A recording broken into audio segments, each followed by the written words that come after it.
Dios le bendiga, seguimos en este hermoso camino que elegimos de poder considerar y estudiar acerca de la armadura de Dios que Pablo le refería a los Efesios. Estuve recibiendo algunos testimonios de personas que están descubriendo esta hermosa armadura. No es que no sabían que existiera, pero la palabra de Dios revela cosas a su tiempo, ¿no? Uno de los testimonios de una hermana de la provincia de Corrientes que me autorizó, por supuesto, a contar este testimonio. Ella nos hacía llegar que cuando vio el video acerca del yelmo de la salvación, Dios le trajo revelación, ya que hacía mucho tiempo había soñado, recibía 2 cascos de guerreros en sueño, y un personaje le pedía que cuidara de ellos. Ella tiene a cargo un nieto, y después de mucho tiempo y al escuchar el video sobre la salvación, entendió de qué trataba ese sueño. Lo quería compartir porque la palabra de Dios, justo el tema que hoy nos compete, trae luz, mucha paz, ¿no? Esa hermana estaba feliz porque tuvo luz sobre algo que todavía no había podido interpretar. En otro video vimos que el escudo mayormente era un arma de defensa, ¿no? Ahora consideraremos un arma que además de protección también es de ataque. Pablo sigue escribiendo en Efesios, en el capítulo 6, versículo 17, sobre tomar el yelmo de la salvación y la espada del Espíritu, que es la palabra de Dios. Veo que esta arma es la más importante, ya que la fortaleza, la verdad, la justicia, el estar calzado con el Evangelio de la paz, la salvación, todas estas prendas del guerrero, tienen sostén e impulso en la palabra de Dios, que es esta espada que vamos a analizar. El decir de Dios no es en vano, ¿no? Cuando salen palabras de su boca, tiene efecto en todos los planos, en el plano material, físico, en el emocional y obviamente en el espiritual. Cuando vemos el principio de todas las cosas en el primer libro de la Biblia, en Génesis, en el capítulo 1, dice que Dios crea los cielos y la tierra, pero después vamos a ver versículos tales como, y dijo Dios, sea la luz, y fue la luz, y vamos a notar que todo lo crea mediante la palabra. En este capítulo 1 de Génesis, vamos a encontrar en reiteradas ocasiones la palabra dijo Dios. E inmediatamente después de eso, las cosas se realizaban, ¿no? La creación de las aguas, los vegetales, los peces, las aves, los animales, el hombre, todo se iba transformando en realidad luego de que él decía, ¿no? Dios dijo a lo largo de la historia a patriarcas, a profetas, reyes, hombres de Dios, personas comunes como nosotros, y sus palabras quedaron registradas en este manual de vida, que es la Biblia. El decir de Dios tiene que ver con dirección, tiene que ver con la vida misma, tiene que ver con la paz, con la corrección. Así como Dios dijo sobre todo lo creado, dijo también acerca de ti, dijo acerca de mí, lo que Él dijo sobre nosotros, lo vamos descubriendo en la intimidad con Dios, ¿no? A medida que avanzamos en la vida cristiana, cuando empezamos a ver su obrar a nuestro alrededor.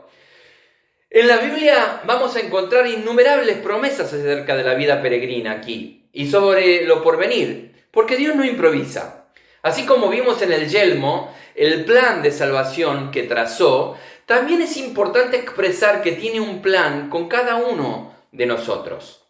Uno de los aspectos más significativos que veo en esta armadura es que para que tenga eficacia debe provocar primero en nosotros un permanente cambio.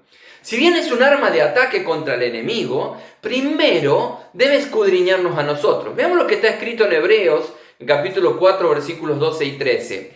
Porque la palabra de Dios es viva y eficaz, y más cortante que toda espada de 2 filos, y penetra hasta partir el alma y el espíritu, las coyunturas y los tuétanos, y discierne los pensamientos y las intenciones del corazón.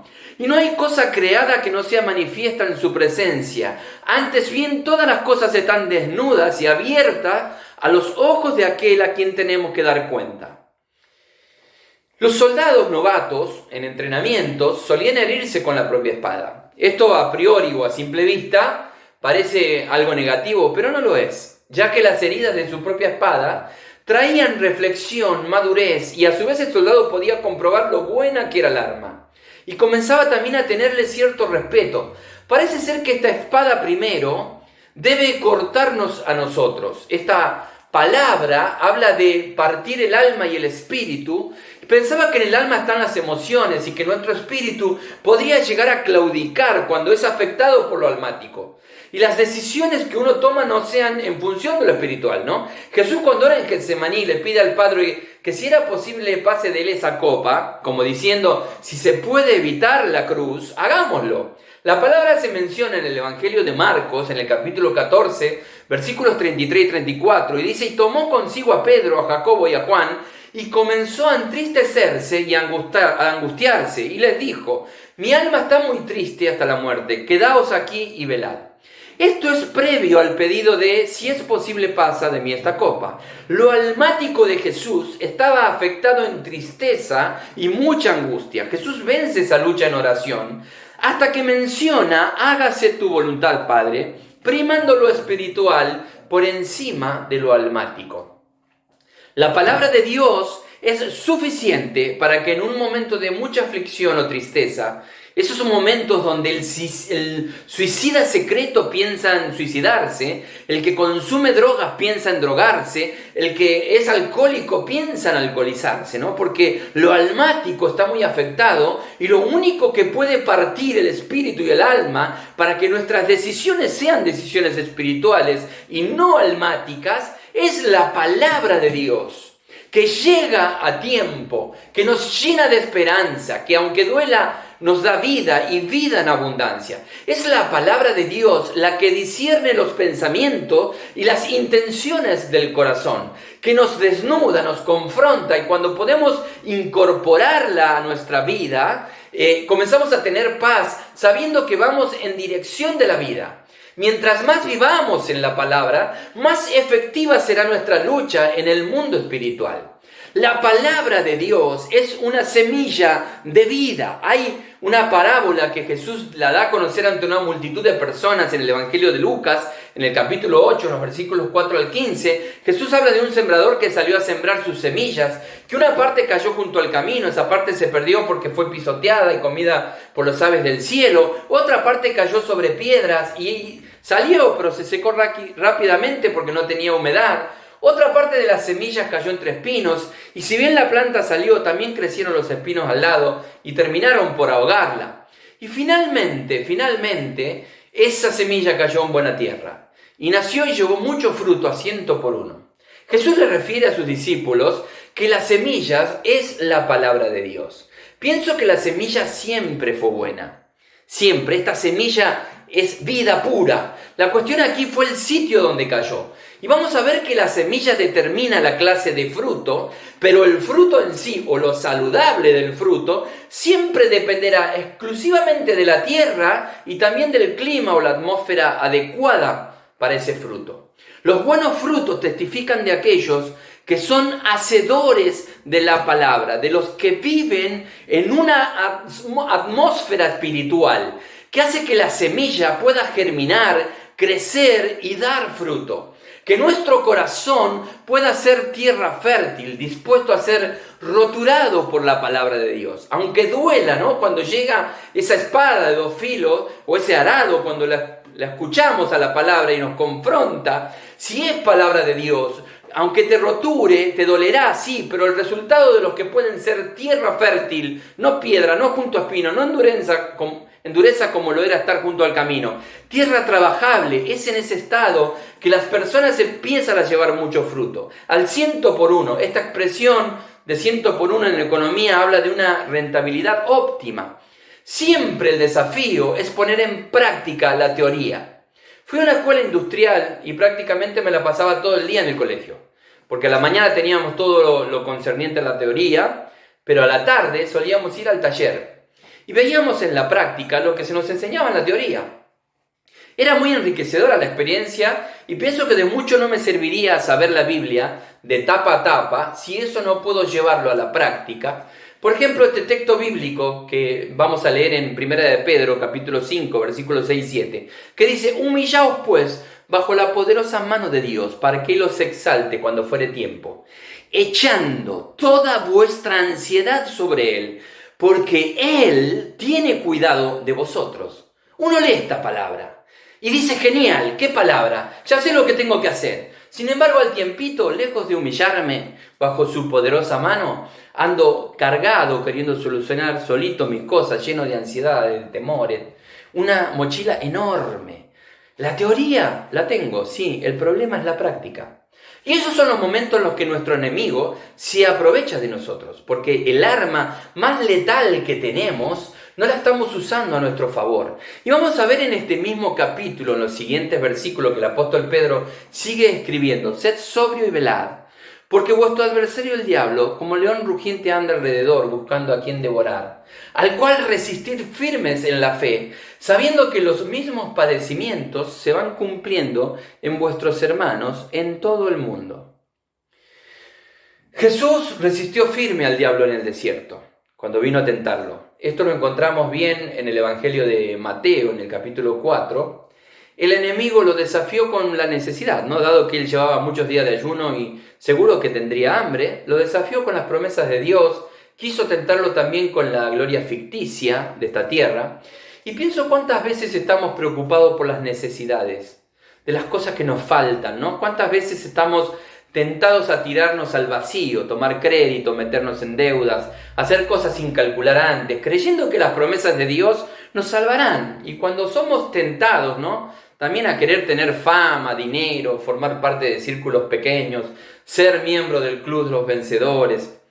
Estos tres tipos de tentaciones tuvo Jesús y a las tres las resistió con la palabra de Dios. Ante la necesidad y la tentación de convertir piedras en pan, la respuesta fue: no solo de pan vivirá el hombre. Recordando cuando Dios le decía a Israel en Deuteronomio, en el capítulo 8, versículo 3, que los sustentó con maná, comida que ellos ni sus padres conocían, para hacerles saber que no solo de pan vivirá el hombre, mas de todo lo que sale de la boca de Jehová vivirá el hombre. Dice este versículo del Pentateuco, ¿no? La otra tentación era el desafío sobre las promesas entre los mandamientos que Dios daba a Israel. En el libro de Deuteronomio, en el capítulo 6, versículos 16, refiere: no tentaréis a Jehová vuestro Dios como lo tentaste en Masá. Esta historia está relatada en Éxodo, en el capítulo 17, cuando Israel había llegado a Refidim y no encontraron agua para beber. Estaban sedientos y hubo un gran altercado ahí, al punto que Moisés le tiene que preguntar al pueblo: ¿por qué tentáis a Jehová? ¿No? Le tiene que decir. Y ellos siguieron murmurando y quejándose porque tenían miedo, de morir de sed. Moisés, dirigido por Dios, toca la peña de Oreb y sale agua. Y en el versículo 7 de este capítulo 17 de Éxodo, encontramos que llamaron al lugar Masá y Meriba. Y se especifica que el pueblo tentó a Dios diciendo: ¿está pues Jehová entre nosotros o no? Un poco bajándolo a nuestros días, tentar a Dios es creer y exigir que Dios tiene que cumplir con todos mis caprichos. Así se me antojara tirarme de un pináculo, total, Él a sus ángeles enviará para rescatarme. Pienso que en las tres tentaciones Jesús resiste al diablo, recordando lo que estaba escrito en la palabra de Dios, en el Pentateuco, ¿no?, en los mandamientos, en la ley. Pero para poder resistir y echar mano de las palabras debidas, primero tuvo que escudriñarlas, atesorarlas, leerlas, ponerlas por obra. Pero ¿cómo vamos a resistir, no? ¿Cómo vamos a tener alimento espiritual si no leemos su palabra, no la escuchamos, no? Cuando oramos y nos disponemos a leer su palabra, el Espíritu Santo se hace presente, dispuesto a guiarnos. De repente estamos leyendo y viene luz, revelación. Cuando estamos metidos en el texto bíblico, concentrados y creyendo lo que leemos, viene revelación de Dios, viene maná del cielo. Y al instante es alumbrado nuestro intelecto, nuestra mente, nuestro corazón. Viene entendimiento, viene luz sobre algo que no entendíamos, ¿no? Como nuestra hermana de corriente, la palabra de Dios, aclarando todo panorama incierto, descubriendo el velo sobre algo. El profeta Oseas, en el capítulo 4 de su libro, en el versículo 6, refiere: mi pueblo fue destruido porque le faltó conocimiento. Por cuanto desechaste el conocimiento, yo te echaré del sacerdocio. Triste, muy triste. Y porque olvidaste la ley o la palabra de tu Dios, también yo me olvidaré de tus hijos. Tremendo.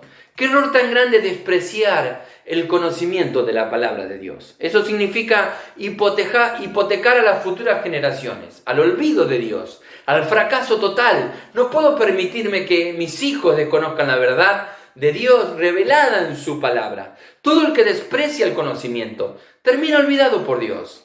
Y este conocimiento del que te hablo es un proceso que implica arrimarnos a la Biblia, a la palabra de Dios, en el Espíritu, en oración, velando, en una actitud de apertura para que ella pueda modificarnos, ¿no? Leerla vez tras vez. Y de esa manera comienza un proceso paulatino y progresivo de aprendizaje, de incorporar la vida. Escudriñar significa indagar meticulosamente sobre algo. Eso es lo que debemos hacer con la palabra de Dios. Para cuando haya acabado todo, poder estar firmes, para poder resistir. Si podemos someternos a Dios y a su palabra, podremos resistir. Miren lo que escribe Santiago en el capítulo 4, versículo 7. Someteos pues a Dios, resistid al diablo y huirá de vosotros. Esto que acabo de leer es palabra de Dios, es espada de guerrero. Cuando el enemigo viene a tu vida a decirte que eres un fracaso, que claudicas en vicios, que no sabes cómo guiar tu hogar, que no puedes acercarte a Dios porque sos un caso perdido, te tengo buenas noticias, sométete a Dios, métete bajo sus alas y adopta una postura de resistencia ante la multitud de pensamientos que dicen que no sirves para nada y que lo mejor sería quitarte la vida, que lo mejor es ir y drogarte, mentiras del diablo. Dios dice en Éxodo, en el capítulo 19, versículo 5, ahora pues, si dieres oído a mi voz y guardares mi pacto, vosotros seréis mi especial tesoro sobre todos los pueblos, porque mía es toda la tierra. Esto dice Dios, si pudiéramos prestar oído, porque muchos oyen sin escuchar, leen sin leer, pero si pudiéramos ser firmes en nuestras decisiones, someternos a Dios, dice su palabra, que seremos especial tesoro para Dios. No alguien que le quita la vida a un bebé no deseado, aún en ese pensamiento equivocado. Puedes volverte a Dios, seguir con tu embarazo, Él te ayudará, Él te sostendrá. Hay personas que tienen sentimientos de muerte porque se encuentran desorientadas con las aflicciones que la vida le proporciona. Si pudieran escuchar la voz de Dios hoy, Él vino para dar vida y vida en abundancia. La palabra de Dios es la espada de un guerrero que pertenece a los escuadrones del Dios vivo. Tiene doble filo, parte nuestra alma, nuestro espíritu, discierne las intenciones de nuestra mente, de nuestro corazón.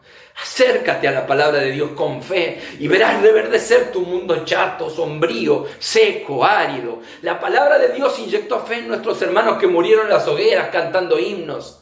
Aunque su alma seguro estuvo partida, ellos sabían que el fuego no consumiría su espíritu, su alma. Ellos permanecieron firmes en Dios y en su palabra, sabiendo que el que levantó de los muertos a Jesús los esperaría ese mismo día. Estarían ante su misma presencia. Pero poder inspirarte y que puedas aferrarte a la palabra de Dios. Ella ha sido un río de aguas apacible y potable en mis desiertos más extremos. Cuando yo estaba perdido, sin fuerza, cuando estaba a punto de desfallecer, iba a su palabra y encontraba estos versículos. No temas porque yo estoy contigo. No desmayes porque yo soy tu Dios, que te esfuerzo. Siempre te ayudaré, siempre te sustentaré con la diestra de mi justicia. Y ahí yo con mi mundo roto me levantaba en alas de fe y ponía la mirada en mi Creador. Es eso lo que provoca la palabra de Dios en nosotros: vida, renuevo, esperanza, consuelo, nuevos comienzos. En Dios y en su palabra tenemos la esperanza de una redención gloriosa. Si estás en oscuridad, quiero compartirte una palabra más de parte de Dios que dice: lámpara es a mis pies tu palabra y lumbrera mi camino. No hay peor cosa que la oscuridad para caminar. No hay mejor cosa también que tener buena luz, que nos alumbre un camino en medio de tanta oscuridad. Eso es lo que provoca la palabra de Dios en nuestra vida. Disipa las tinieblas. Si tu vida es solo fracaso y toda oscuridad, el futuro es sombrío y no sabes para dónde estás yendo, no sabes la luz que encuentras en la palabra de Dios.